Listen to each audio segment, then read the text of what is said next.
이 조성진 선생님은 대학에서 신학을 공부하셨고 근데 여러 가지 시민운동도 하시다가 문화운동, 축제기획 뭐 두루두루 거쳐오시면서 참 재밌게 사시고 계십니다. 저와 상당히 많은 시간을 요새도 함께 보내고 있고요. 좀 익숙하지 않은 분들이 많이 계신 것 같아요. 마임이라는 게 뭔지 간단하게 좀 설명해 주시죠. 네, 오늘 마임 처음 보신 분 많죠? 대부분 그러신 것 같았어요.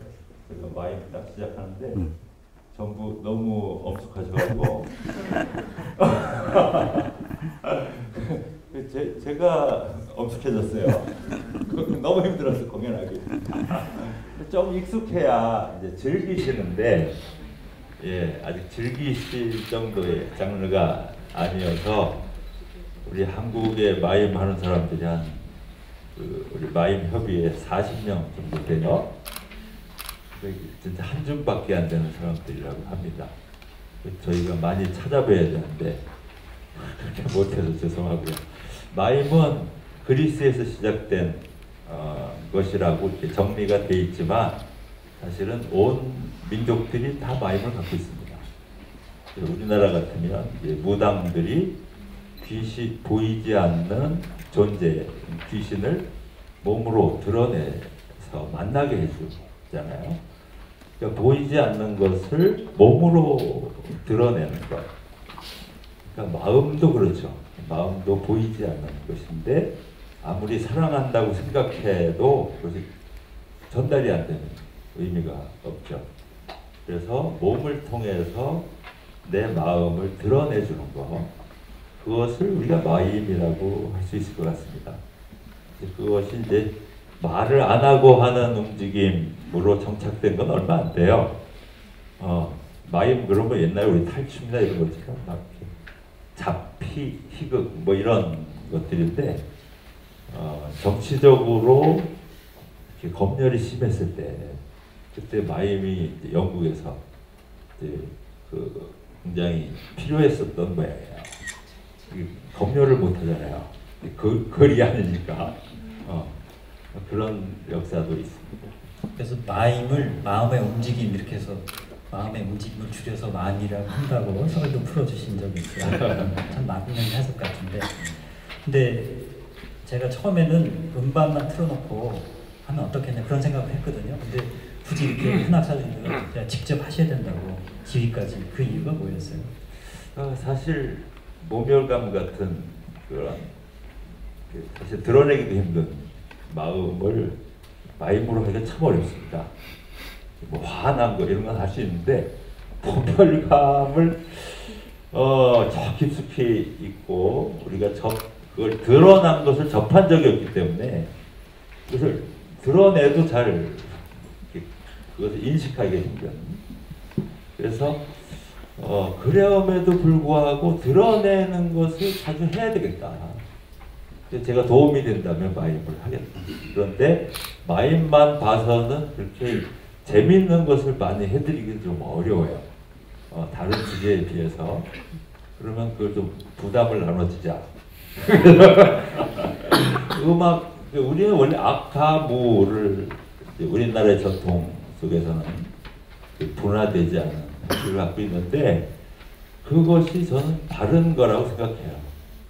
그렇지 않고 음악만으로 감동을 주려고 할 때는 너무 애를 쓰게 되죠. 근데 마임도 마찬가지입니다. 마임만으로 여러분들을 집중시키고 또 이렇게 충만하게 해드리려면 제가 너무 힘이 들고 긴장하게 돼요. 저도 못 즐기는 거예요. 근데 제가 마임이 좀 이렇게 어설플 때는 음악을 들으시면 돼요. 음악이 조금 지루해질 때는 저를 보시면 되고 이렇게 서로가 이렇게 시너지를 만드는 이런 것을 제가 제안을 했던 거예요. 지휘도 마임일 정도. 그럼요. 연극의 시작을 그리스의 이제 오럴 코러스라고 하는 합창단 내 지휘자가 배우의 이제 시작이라는 그런 게 정설이죠. 이 선생님하고 저는 이런 얘기 한 서너 시간 그냥 합니다. 점심에서 주무시면서 할 때가 많은데 이제 가면을 쓰셨어요. 가면이라는 게 한국에도 꽤 있었던 것 같은 옛날에 언제부턴가 없어진 것 같아요. 그렇죠. 사실 우리나라는 가면이 그 연희의 가장 중심에 있습니다. 왜냐하면 이제 우리는 그 굿이라고 하는 형식을 통해서 신을 만났는데 그 굿에서 신을 만나는 것을 가장 쉽게 할 수 있는 게 탈을 쓰는 거예요. 그 탈을 쓰면 다른 존재가 될 수 있는 그래서 신의 역할도 할 수 있는 이제 처용 같은 경우가 이제 가장 기근한 일이고요. 근데 이제 일본으로 가면 메이크업이 더 많습니다. 예. 근데 우리나라는 이제 탈춤 강습할 때 보면 가면은 안 가르치고 전부 춤만 가르쳐요. 그러니까 가면에 대한 해석이 없어져가지고 이게 비주얼 아트로서 굉장히 여러 가지 상상력도 불러일으키고 판타지를 줄 수 있는데 아마 영화에 밀린 게 아닐까 하는 생각도 좀 해봅니다. 여러분 아까 가면 쓴 거 보시고 옛날에 어릴 때 가면 쓰고 놀았던 기억이 나시거나 아니면 나도 한번 써보고 싶다 이런 생각이 드셨을 것 같아요.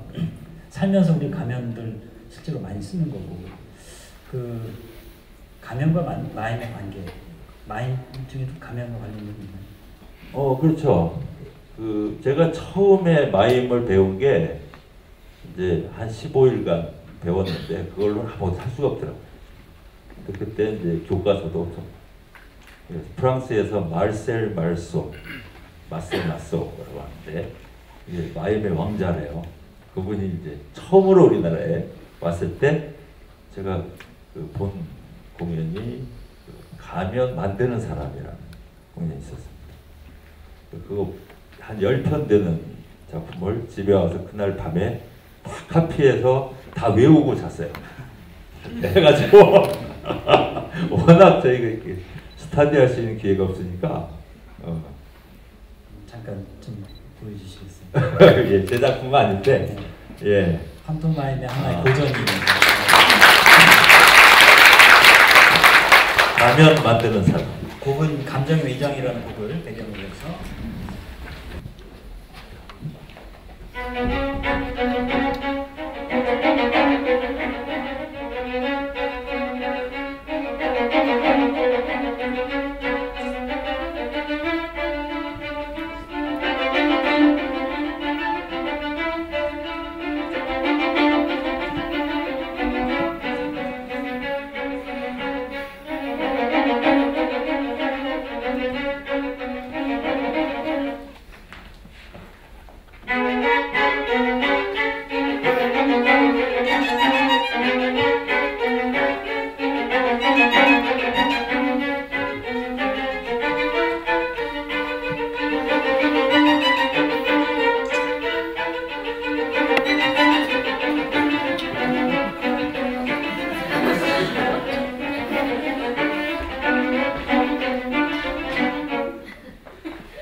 제 사정을 얘기했더니 불쌍하게 가짜가 가면이 가짜 얼굴인데 얼굴이 뭐예요? 사실 소통의 수단이라고 생각을 합니다. 그러니까 물론 이제 마음이 드러나는 어떤 진정성 밖으로 드러나는 걸 수도 있지만 진정성 가지고 소통을 하면 너무너무 힘든 것 같아요. 알아주지도 않고 솔직히 얘기했다가 상처받는 경우도 많고 그래서 가면을 잘 써야 제가 그 강의를 할 때 특히 교사분들한테는 아이들하고 할 때 연기를 하세요 라고 얘기합니다. 왜냐면 선생님이 화났다고 교실에 막 들어가서 막 화를 내는데 아이들은 웃고 있어요. 킥킥거려. 왜냐하면 화를 잘 낼 줄 모르시거든. 그러니까 웃겨. 그러니까 선생님 더 화가 나잖아요. 야, 너 여기서 그래서 근데 어떤 연기 잘하는 선생님은 교실에 들어가서 그냥 창밖만 보시면 한숨을 보시면서 애들이 긴장해요. 한 놈 딱 집어서 싹 가가지고 보고 있는 거예요. 애들이 자기들이 뭔가 잘못했다고 생각하고 선생님이 화가 났구나 라는 일단 소통이 일단 전 연기를 잘할 필요가 있다. 그래야 소통이 가능한데 이런 게 사실은 통속성이죠. 진정성이 아니고.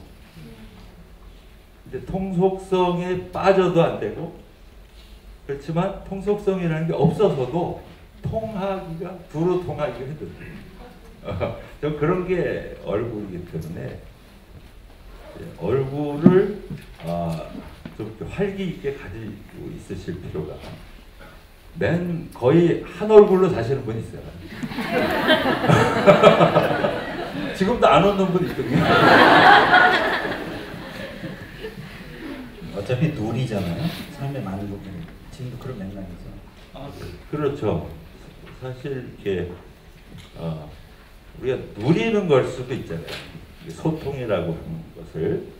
그래서 우리가 상대방의 표정을 통해서 그 사람들과 감정을 세세하게 나눌수록 즐거운 시간을 가질 수 있는데 표정이 똑같으신 분하고 대화하는 건 정말 고요. 그런 분들이 많이 배우면 좀 맞을까? 그럼요. 예. 진짜요. 우리나라가 몸 교육이 전혀 없어요. 제가 잘할 때도 거의 이제 앞으로 나란히 뭐 이런 제식 훈련에 가까운 몸 훈련, 아니면 율동을 배우는데 율동은 똑같이 하는 거예요, 옆에 애랑. 나만의 표정이 필요한 게 아니고, 그래서 거의 전체주의 사회 속에 몸 쓰는 거는 우리가 배웠어요. 근데 내 스타일을 갖는 몸 쓰는 것은 거의 이렇게 배운 적이 없기 때문에 제가 주장하는 건 초등학교 때부터 마임을 기본 필수 과목 해라. 벌써. 제가 여러 그 프로그램에 제가 기획하는 프로그램에 선생님을 한 20번 정도는 특강으로 모신 것 같아요. 한 3시간 정도 마임뿐 아니라 몸 전체를 가지고 소통하는 그런 걸 느껴보고 체험하는 그런 시간을 늘 갖습니다. 여러분에게도 그런 기회가 앞으로 만들어지면 좋겠고요. 아까 이제 마지막에 웃는 가면을 못 벗었거든요. 예. 그게 어떤 의미가 있어요? 그러니까 우리 감정 노동 이런 얘기 많이 하잖아요. 사실 그 표정이라는 건 마음하고 같이 가야 돼요.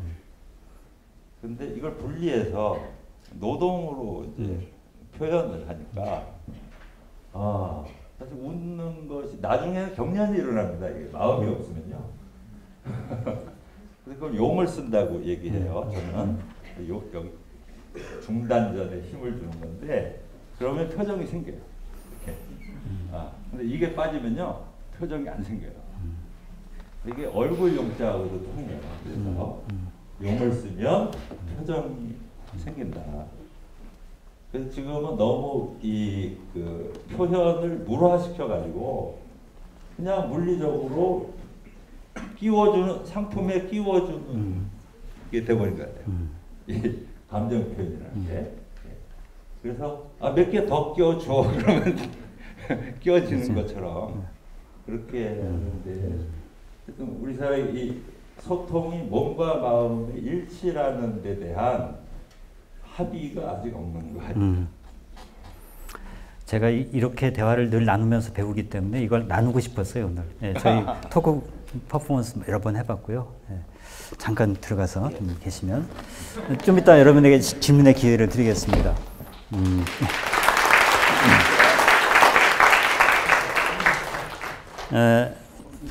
가끔 우리는 이런 모습으로 자기의 얼굴을 그리고 싶을 때가 있습니다. 자화상. 저걸 보시면서 이게 사실 제 목멸감의 표지 후보 중에 하나였는데 나중에 떨어졌습니다. 이게. 근데 아까워서 이렇게 다시 쓰고 있는데 재활용하고 있습니다만 지금 저런 심정이신 분이 있을 수 있고요. 감정노동도 그 중에 하나겠죠. 감정노동 왜 힘든가? 그 이유 중에 하나가 이런 거더라고요. 펜이 있으면 이렇게 한번 물어보세요. 입에다가. 입이라도, 이게 손가락이라도 해보세요. 이렇게. 지금 그 상태가 안 했을 때보다 기분이 좋습니까? 나쁩니까? 나쁘세요? 이건 남의 시선을 의식해서 그럴 수도 있고요. 실제로는 조용히 집에 가서 혼자서 해보세요. 아무도 안 보는 데서. 실제로는 기분이 좋아야지 맞습니다. 왜 그러냐 하면 지금 여러분이 쓰신 근육이 웃을 때 쓰는 근육을 쓰게 한 겁니다. 일부러. 연구자들에 따르면 머리가 나빠서 웃을 때 기분 좋아서 어떤 뭐가 발생하잖아요. 그때 이 근육이 작동하잖아요. 계속 이렇게 피드백되면 거꾸로 근육을 먼저 쓰면 거기서 그런 반응이 일어난대요. 기분 나쁠 때 여러분이 그렇게 볼펜 하나 입에 무시고 운전을 하시거나 집에서 누가 보면 또 모멸감 느끼니까 혼자서 계실 때 그렇게 해보시면 효과가 있을 거예요. 근데 말씀드리는 건 그만큼 표정이라는 것이 억지로 짓는다 하더라도 생리학적으로 뭔가 반응을 불러일으키는데 아무 감정이 없을 때 미소를 억지로 짓는 건 그나마 낫습니다. 근데 감정 노동자들의 고통은 자기가 지금 저 사람을 정말 죽이고 싶도록 미운데 그런 표정을 지을 때 이 뇌에서 헷갈린다는 거죠. 이걸 이제 감정 부조화라고 합니다.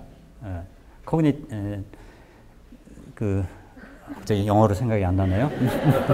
이모티브 디서넌스. 코그니티브는 인지 부조화고 이모티브가 감정 부조화인데 지금 내가 짓고 있는 표정과 실제 감정 사이에 충돌이 일어나면서 엄청난 소진이 일어난다는 거죠. 그래서 탈진, 분노 조절 장애 다 거기서 오거든요. 자, 모멸감을 자꾸 느끼면 제레미 리프킨이 공감의 시대라는 책에서 이런 구절이 있었어요. 모욕을 당하면 내면의 공감 본능의 스위치가 꺼진다. 인간이 다른 동물과 다른 점이 두 가지인데 추론 능력과 공감 능력입니다. 동물들은 추론하지 않습니다. 사냥에 실패했잖아요.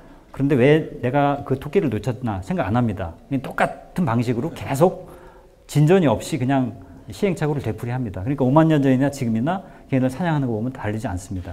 인간의 문명은 추론 능력에서 왔죠. 반성하는 능력. 두 번째가 공감 능력이죠. 다른 동물들이 이게 전혀 없는 건 아니죠. 근데 인간이 훨씬 더 풍부한데 이것이 일어나지 못하면서 상대방이 뭘 느끼는지 전혀 이 회로가 끊어지면서 자기 안에 갇혀버리면서 공격적으로 나가기도 하고 이게 이제 자기 얼굴이 가려진 상태에서 지금 같은 온라인이 활성화된 시대에는 악플로 이렇게 이어지죠. 그래서 이 악플을 주제로 한 그런 곡이 거머리 행진곡인데요. 잠시 이거 나올 때는 자, 앞으로는 이렇게 됩니다. 지금부터 안내 드리면 곡의 해설이 먼저 나가고요. 불이 켜지면서 그 다음 이제 마임의 제목이 뜨면 그때 연주가 시작이 되거든요. 이제 잠시 이거 읽을 시간을 불이 꺼져 있는 동안에 시간 드리고요. 그 다음에 이제 공연이 시작이 되겠습니다.